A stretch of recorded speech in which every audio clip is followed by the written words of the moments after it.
Hi guys, welcome back to my channel. Today I'm going to show you how you can fix ISDone and unarc the dynamic link library error when you're playing game or you uninstall the game.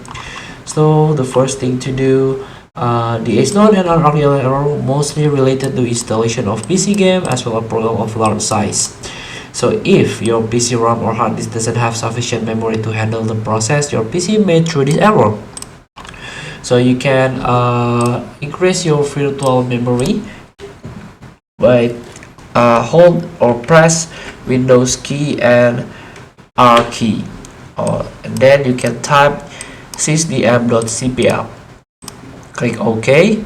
Here you can click Advanced Settings, then click Advanced again and change your virtual memory. Untick the box.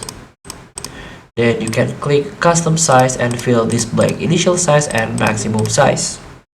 So here, in order to fill this, in order to increase this, you need to learn how much your PC, how much your RAM on your PC have or your laptop have. Here, for most games 2.5 GB is enough. The values which will work in most cases is 403,000. So they set the maximum paging file size to the tune of 3 GB. After that, you can restart your PC or laptop, then try to reinstall the game. Thank you for watching. Don't forget to comment, like and subscribe. So click next button below. See you in the next video.